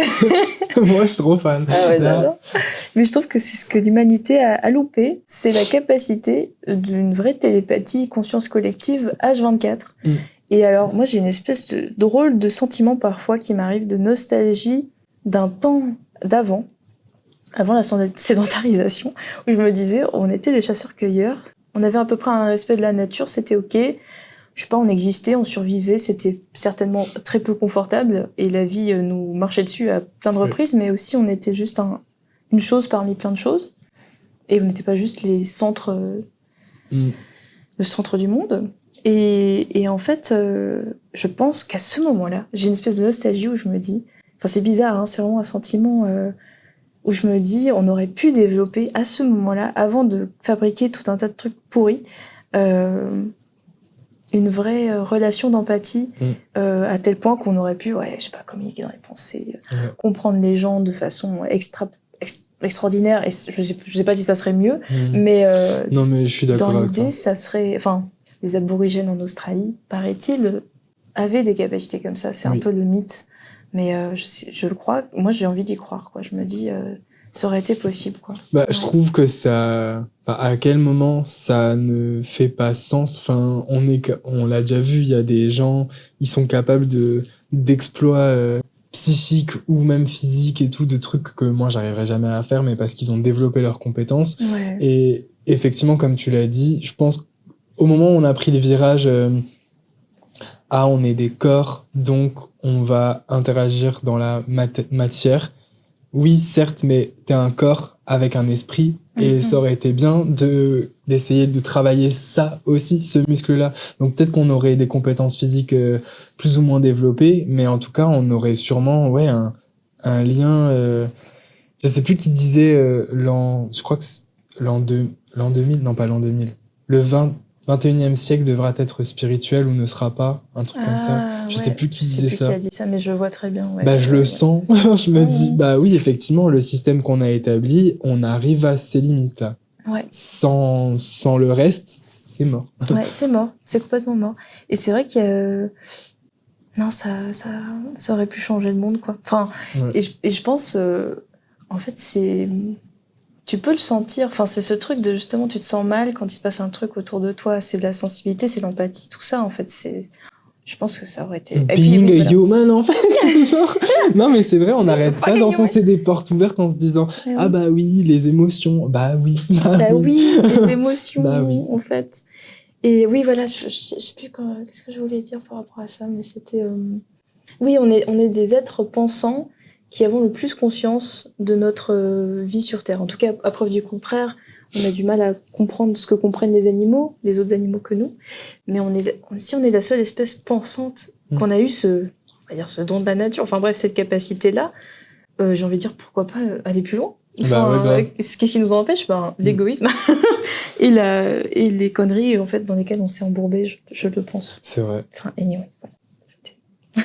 Non mais c'est très bien. J'aime bien aussi quand on rappelle juste des choses basiques, parce que j'aime bien aussi à travers Portrait d'artiste, justement, quand c'était Chloé ou Mona, oui, on parle de ce que vous faites, de vos pratiques, de vos univers, mais ce que j'aime aussi et tenter de retranscrire à travers notre échange, c'est qui vous êtes, enfin quel genre de personne, quelle énergie vous accompagne au quotidien, quelles valeurs vous portent, quelles sont vos motivations et tout, parce que même si des gens ne sont pas forcément sensibles à la forme, ils vont comprendre le fond. Et j'invite que des gens humains qui ont envie que collectivement on s'en sorte, donc donnez-leur de la force. Team perché mais humain.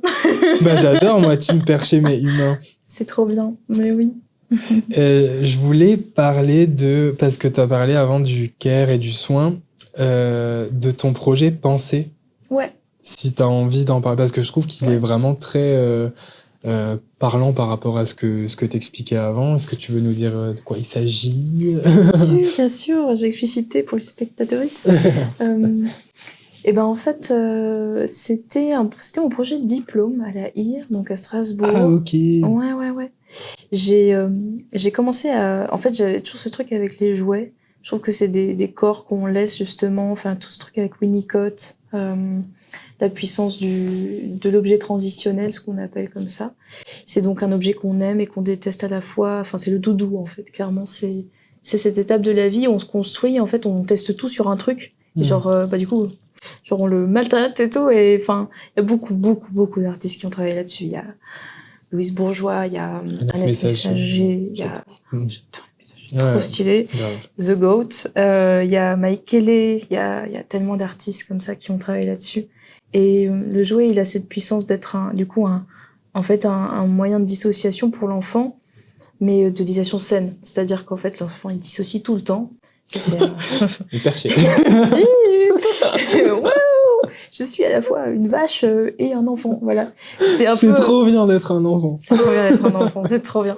Mais la conscience n'est pas encore du tout créée en une seule personnalité. Du coup, il se... Comme ça, enfin, il y a même des troubles qui naissent de ça. Oui. Si justement l'enfant n'est pas dans un environnement sain, il va commencer à capter des personnalités différentes et ça va créer des problèmes adultes. Mais bref, dans une enfance saine, on dissocie naturellement. Et donc, ce jouet-là, il permet, voilà, de se projeter, en fait, dans la société. Et de se projeter en tant qu'être humain, quoi. Et alors, moi, j'ai commencé à collecter ces jouets. J'en collectais à Emmaüs, j'en avais déjà moi. Et je les ai emballés avec, en fait, des pansements en porcelaine. Et donc, c'était juste le gros kiff de foutre des peluches dans le four. Ah ouais, j'avoue. Ouais, c'est un peu kiffant. Mais ça craignait rien, vu comme t'as la porcelaine par-dessus. En fait, ça contient un petit peu, mais ça fait quand même pas mal de fumée. Donc, je faisais ça dans des fours spéciaux où, justement, il faut que ça s'évacue. Et c'est pour ça aussi que je l'ai fait un peu moins cette technique, parce que c'est aussi un peu impactant écologiquement. Détails techniques, mais faites pas ça dans votre four chez vous. Bien sûr, on parle d'atelier, enfin, le matériel est bien, enfin... Je me suis imaginé un truc catastrophe où le gosse il dit maman, du coup, je vais faire comme l'artiste, mon doudou dans le four. Non. Non. Ceci n'est pas une expérience à reproduire chez soi. Non. Là, on parle de fours qui sont aérés, de fours à céramique, donc pas pour comme d'Inde, voilà. Mais voilà. Et donc, du coup, j'ai fait ça. Et donc, du jouet, il ne restait que cette membrane en porcelaine / tissu, parce qu'en fait, on voyait encore la trace du tissu. Parce que le tissu n'existe plus non plus, en fait. Il y a que la porcelaine. Et donc, parfois, il y avait des résidus de certaines matières qui étaient issues des jouets, genre le métal qui fond, mais qui s'en va pas tout à fait. Par exemple, les poupées, notamment quand elles sont en porcelaine déjà cuites en haute température, en fait, il y en avait qui ressortaient. Et puis, en fait, c'était juste... par exemple, j'en ai une qui était assise comme ça. Et du coup, il y a ces deux petites bottes qui sont ressorties du four, juste... genre voilà, tout emballé, mais juste avec ces deux petites bottes qui ressortent du pansement, c'est trop mignon. Et après, je les ai mis, et j'aime bien faire ça avec ces pièces, c'est que je les mets en parade, en fait. Et donc, c'est une procession de ces ossements, ces traces, ces témoins du passé, et leur permettre de réécrire une histoire, toujours dans l'idée de la narration, la réécriture, la science-fiction un peu. C'est un peu moins lié au médiéval, mais tout de même, ça a un lien avec cette idée de chimère et de chimérisation, de fantastique, un peu à la Joseph Bosch, etc. Et donc voilà, c'était ça ce projet. Réappropriation de l'histoire, enfin de son histoire, même si c'est l'histoire intime cette fois-ci, pas l'histoire avec un grand H, il y a aussi ce truc de... c'est super touchant, je trouve, comme travail, parce que...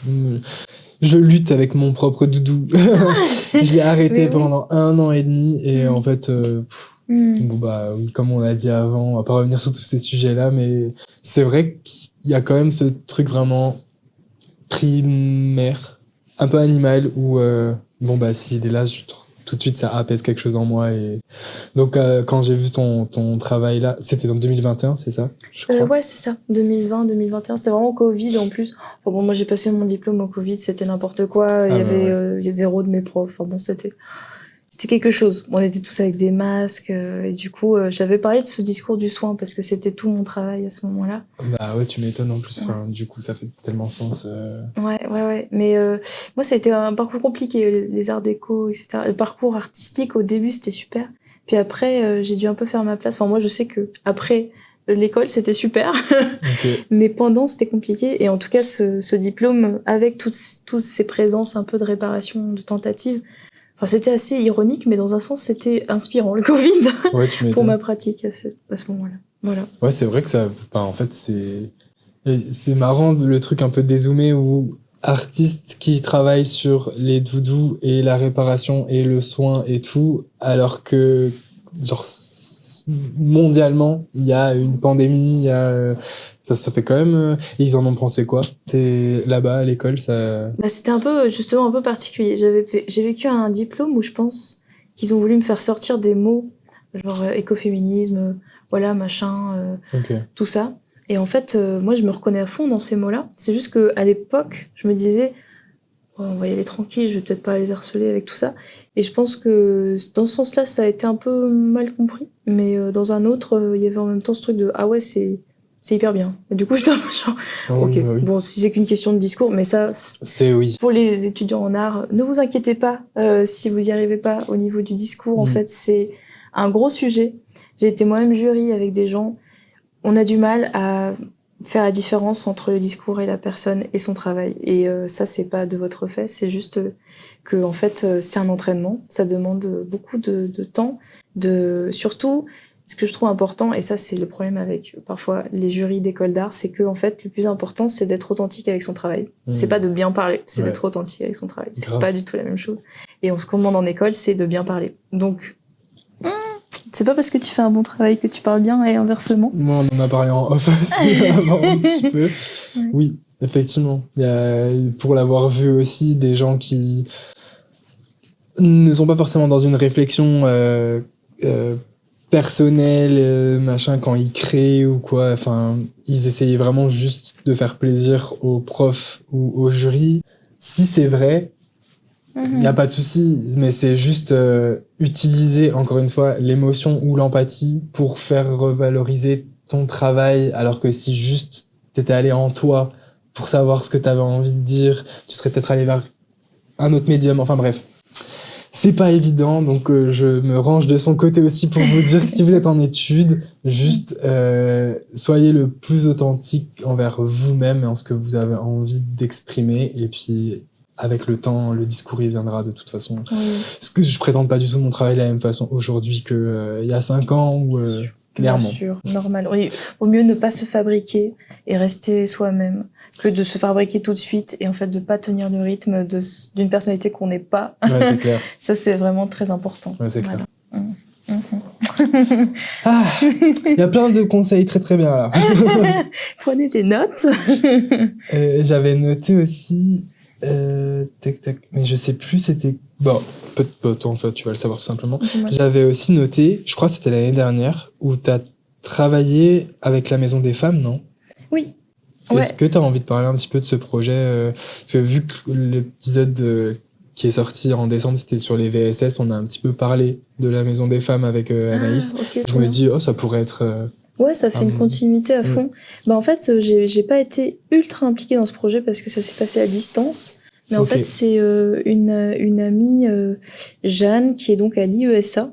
C'est une école de métiers de l'art à Paris. Donc, c'est des gens qui vont devenir médiatrices ou commissaires ou curatrices ou galeristes. Enfin, c'est quand même le milieu de marché de l'art quand même. Ils apprennent ce truc-là. Donc, bon, nous... de toute façon, le marché... il y a l'aspect tout financier. Voilà, c'est un peu justement ce qu'il faudrait qu'on arrive à comprendre. Mais bon, en même temps, je sais pas si c'est simple pour un artiste, mais bref. Donc c'est Jeanne, cette amie, qui m'a proposé donc cette expo qui était en lien avec la Maison des Femmes et donc son école, l'IESA. Et donc on était plusieurs artistes et ça avait... En fait, le lien avec la Maison des Femmes, c'est que c'était une expo qui menait à une vente aux enchères des œuvres en fait présentées, ce que j'avais jamais fait, donc j'étais genre let's go, et puis du coup tous les profits allaient à la Maison des Femmes. Oh, c'est super. Donc that's why I was like, mais bien sûr, évidemment, on parle de soins, enfin moi je parle de soins, je parle de corps, je parle de minorisation des corps, je parle de violence aussi parfois, dans ce qu'on peut lire de mon travail je pense, Et donc, j'étais en mode, bah, évidemment, on est dans la réalité concrète. C'est logique. Voilà. Ouais, grave, c'est trop bien. C'est trop bien. Ouais. Ouais, j'étais en mode, bien évidemment. Et puis, je donnerais tous mes sous à la Maison des Femmes. Aucun problème, parce qu'il y avait un contrat comme quoi on pouvait reprendre un peu de pourcentage sur les ventes. Bref. Ah, ok. Il se trouve que, grâce à Jeanne, Alors, peut-être coût de production et coût vente après. Enfin, ouais, que tu retombes sur tes pieds si t'avais engagé du matériel, peut-être un truc comme ça. oui, non oui, peut-être que c'était pour ça. Ils avaient dit, en gros, est-ce que vous cédez toute votre part de vente ou pas? Moi, j'avais dit, bien sûr. Je donne même en plus. Prenez même du café. Ouais, voilà. C'est le stagiaire horrible. Mais il se trouve, j'ai eu beaucoup de chance. Toutes mes pièces ont été vendues. Et Trop donc, bien. j'étais en mode, Félicitations. sold out. Et donc, sold out pour la Maison des Femmes, je crois que ça a fait quelque chose comme 3500 €. Trop bien. C'est pas énorme, mais c'est quelque chose. Vous étiez combien d'artistes? On était 5, 6. Ok, trop bien. Pas beaucoup. Il y avait notamment Jeanne Puglas. Peut-être que j'écorche son nom, c'est terrible. Mais c'est une amie artiste qui se trouve dans mon jury de diplôme. Très Trop bien. Ouais.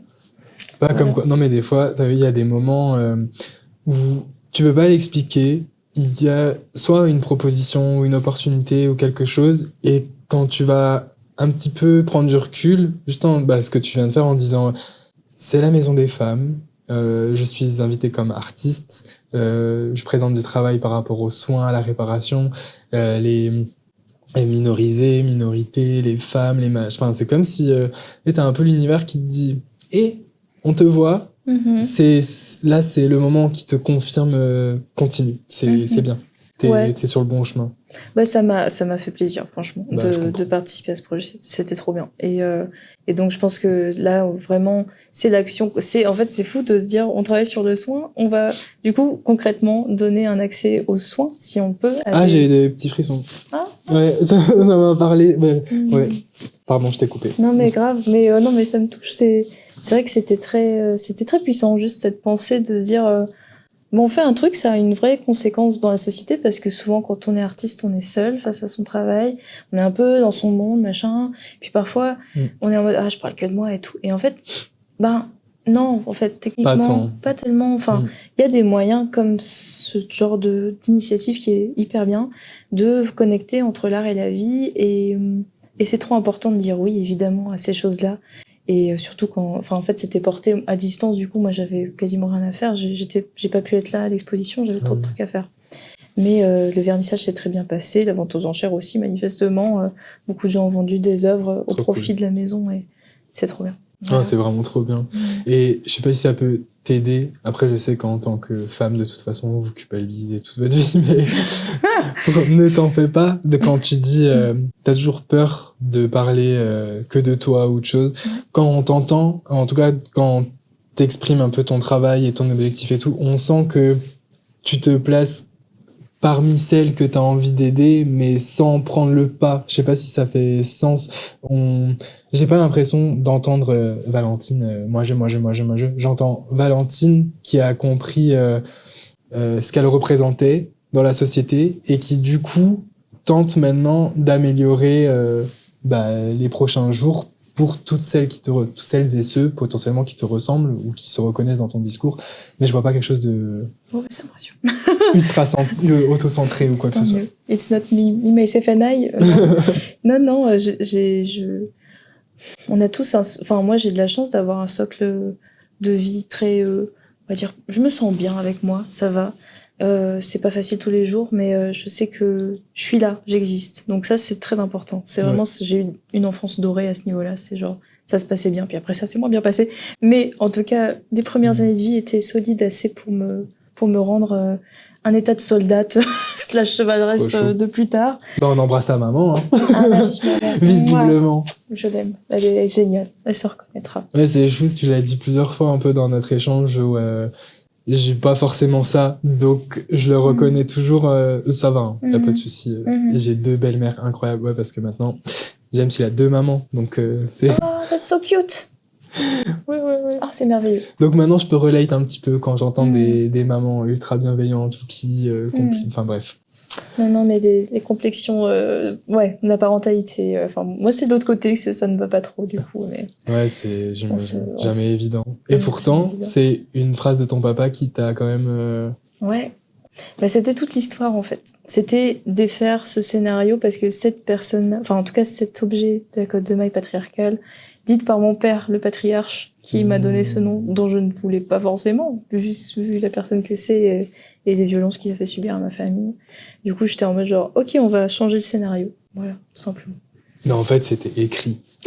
Non, mais tu te dis que comme là où t'es tombé, les parents que t'as eus, la ville dans laquelle t'es né, et après où t'as vécu, ton nom de famille, c'est comme, ouais, tu t'es incarné, et alors ta cage fait, ok, j'ai capté ce que je dois faire, et bon, Ouais, genre, tout. j'ai compris, ok, vous m'avez donné une sorte d'étoile du ciel, c'est bon, je vais suivre le truc écrit par les étoiles. Let's go. Ouais, c'est très stylé. Je savais pas, je suis ton travail, et je t'avais vu 2 fois, je crois, ou en tout cas, on s'était croisés au FRAC, ouais. et au Carmen, j'ai vu le petit échange que vous aviez fait et tout avec d'autres artistes. Mais là, de revenir limite à la source de ton travail, de tes inspirations et voir comment ça s'est articulé dans ta vie, je trouve que c'est trop intéressant. C'est encore plus...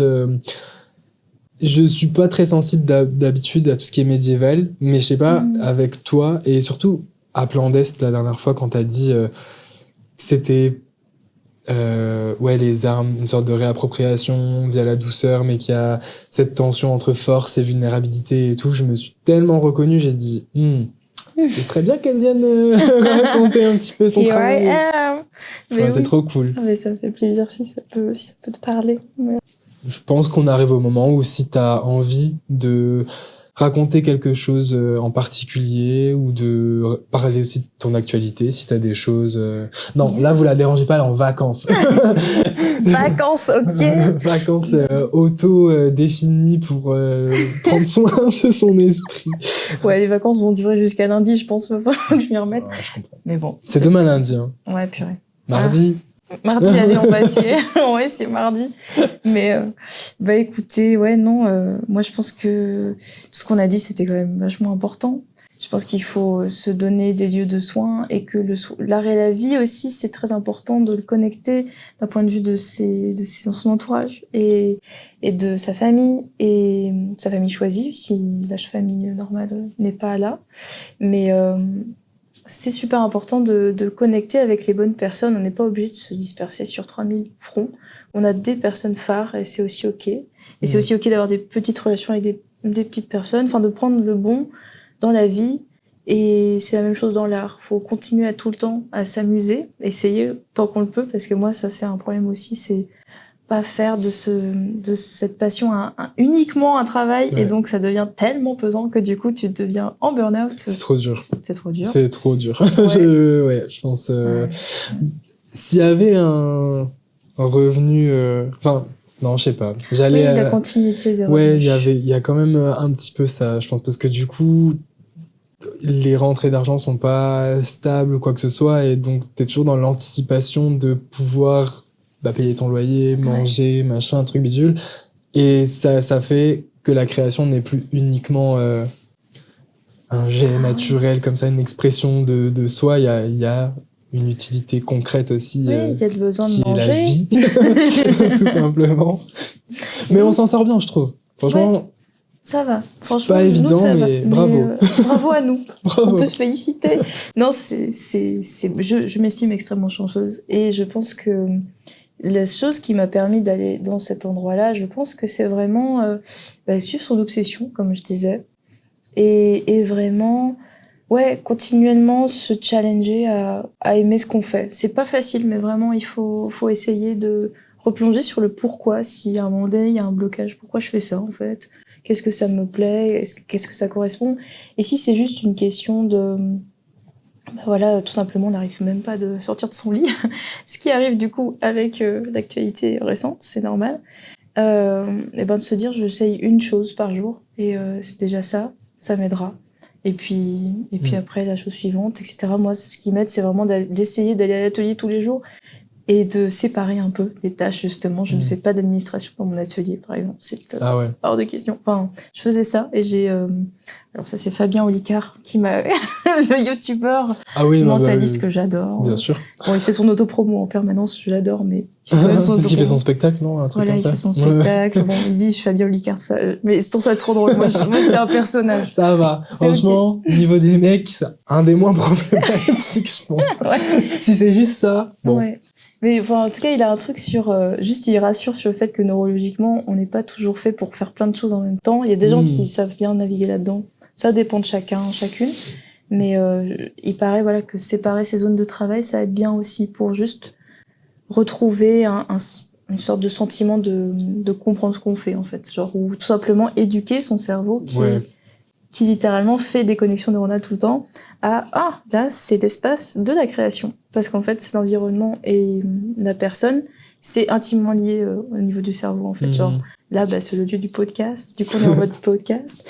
Du coup, ce canapé n'est jamais utilisé. Non, je rigole. Ce canapé ne sert qu'à ça. Mon cerveau a dit c'est le podcast. C'est de l'IA.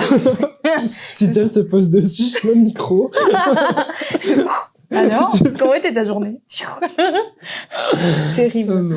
La vie est un peu compliquée. Le mec, il est complètement absorbé par son podcast. MDR. Mais voilà, donc c'est normal de pas toujours aller bien. Et il faut avoir un peu de soin pour soi. Et du soin pour les autres, voilà. C'est ce que je voulais dire en tant qu'artiste. C'est trop beau parce que elle finit, je lui donne l'opportunité de faire sa promo, parler d'actualité et tout. Elle finit en parlant du soin des gens. Qu'on peut se soigner et faire du bien aux autres et tout. C'est trop beau, tu vois, ça prouve encore une fois que t'es pas égocentré. Écoute. Ouais, mais je vais quand même faire un promo. Allez. Non, mais je rigole, mais. Non, sérieusement, si t'as des expos, des événements ou quoi qui arrivent cette année, tu peux, hein. Avec grand plaisir. Okay. Écoute, rendez-vous, si vous voulez, en mars, le 13 mars, vendredi 13, à Nancy, il y a une exposition, donc c'est une restitution de résidence / solo show, qui a lieu dans l'espace Ergastule. C'est donc mon exposition personnelle. Et ça va notamment parler de Jeanne d'Arc en tant que figure queer. Ah, mais j'adore. Voilà. Ça s'appellera Joan of Arc was a magical girl. Ah, mais c'est trop beau. Mais j'avais entendu un petit peu qu'il y avait de plus en plus, je sais pas. Trop. Non, il y a une vibe, ouais. Que, il se pose vraiment plus de questions parce que il y a d'autres figures emblématiques dites féminines de l'histoire, pas prononcées sur leur situation intime, maritale, amoureuse ou quoi que ce soit, et du coup ils sont en train de se dire mais est-ce qu'on n'est pas juste en train d'effacer des vécus queer? Peut-être que si. Peut-être que si, oui. En tout cas, dans le cas de Jeanne d'Arc, c'est assez, c'est tellement réapproprié par tout le monde, en fait, en vérité, que, en fait, c'est pas étonnant, en fait, parce qu'en fait, à la base, c'est une figure populaire. Et ensuite, elle est devenue canonisée, c'est la canonisation qui l'a fait se réapproprier par l'extrême droite. Et ça, c'était en 1900 et quelques, c'est pas si vieux. On n'en peut plus. Voilà, ils sont partout, ils font chier, tout le monde, ils prennent tout. C'est incroyable. Ouais, alors que c'était une figure émancipatrice pendant très très très très longtemps. Et du coup, l'idée c'est de s'amuser un peu avec ce côté justement. Et si Jeanne d'Arc, en fait, voilà, était réellement une personne dans un milieu queer, dans une espèce de fiction un peu folle, voilà, où en fait.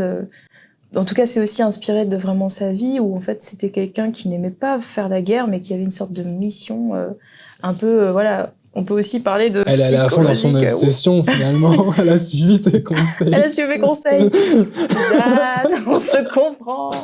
Je vais pas refaire le même de Jean-Marie Le Pen, quelle horreur. Mais je le vois. Voilà, moi c'est plus Hey Jeanne, Slay Queen, ça. Mais du coup voilà, c'est on part de cette idée de de l'histoire un peu réinventée, et moi donc je décortique tout ça, notamment dans cette résidence, j'ai réalisé une dague en cristal. Oh wow. Qui serait la dague de Jeanne d'Arc. J'ai essayé d'imaginer ce scénario. Voilà. Trop cool. Voilà. Donc rendez-vous à Nancy. Si vous voulez. Du coup, j'ai noté le vendredi 13 à Nancy. Mais après, tu me donneras les autres infos. Ouais. Et puis après, normalement, fin d'année scolaire, en juin, je suis à la FIU, donc la fête de l'eau de Wattwiller. C'est à côté de la Fondation François Schneider.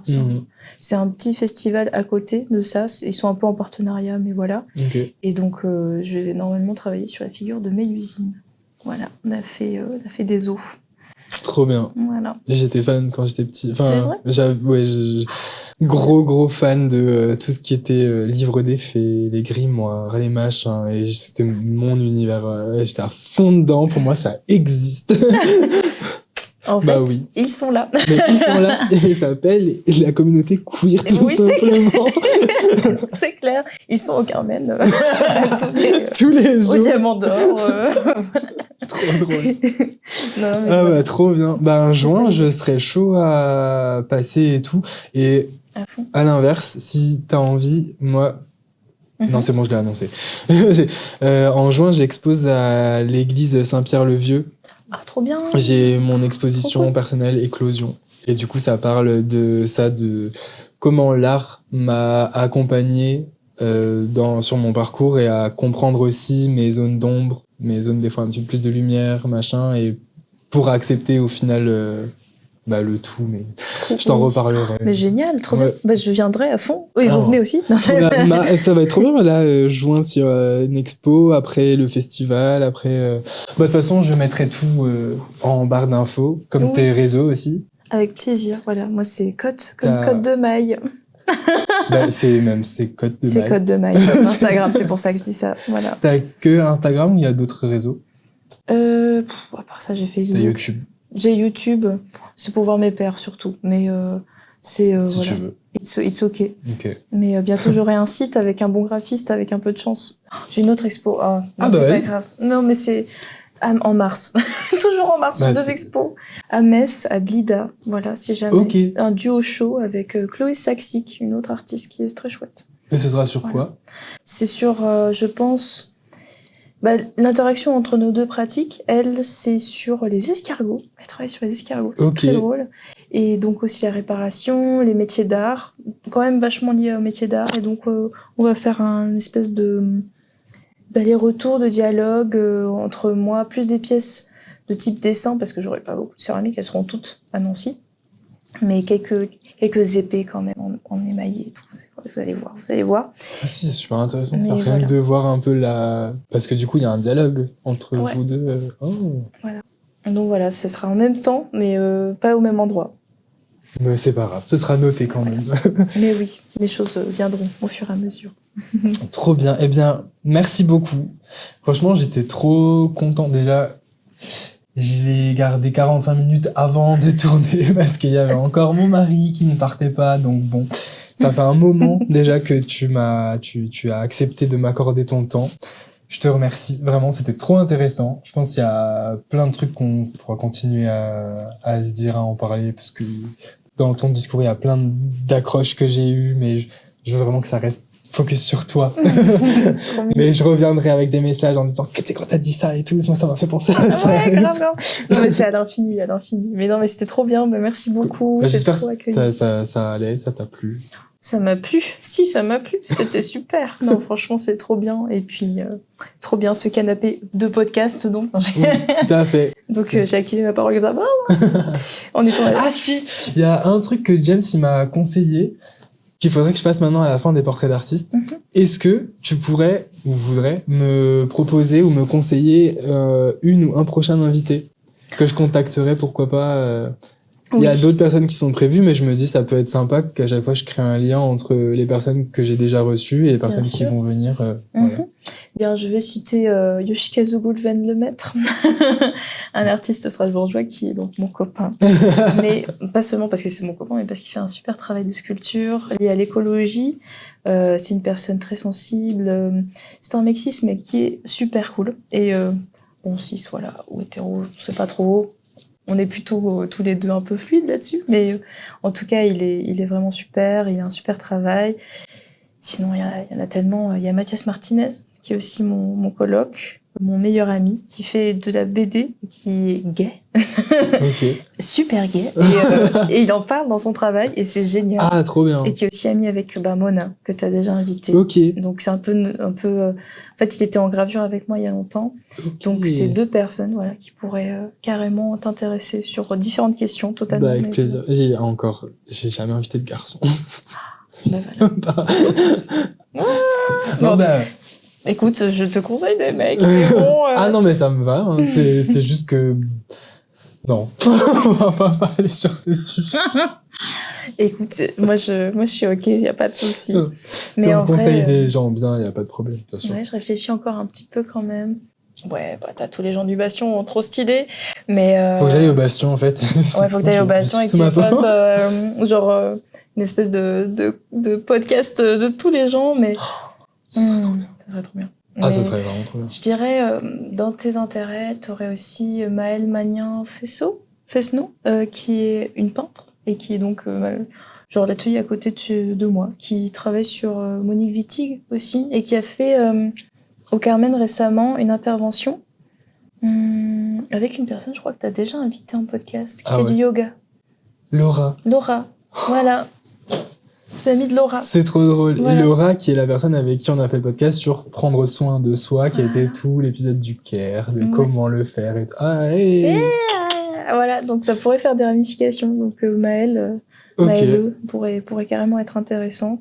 Et sinon, Maëlle Esco aussi, qui est donc une personne trans, trop cool. Déjà vu, je crois. Ah oui, d'accord. À la station. Non, pas invité, mais je crois qu'on s'était rencontrés à la station il y a quelques années. Pour c'était une expo aussi. Oui, de toute façon, je pense que nos profils, au bout d'un moment, on se croise et on se recroise. Donc, mais trop bien, merci. Voilà, je vais checker. Quantité de personnes, en fait, je n'arrive pas à toutes les nommer, mais il y aurait... Si vous avez été cité, vous allez recevoir un message. Attendez-vous. Parfait, trop cool. Je suis trop content.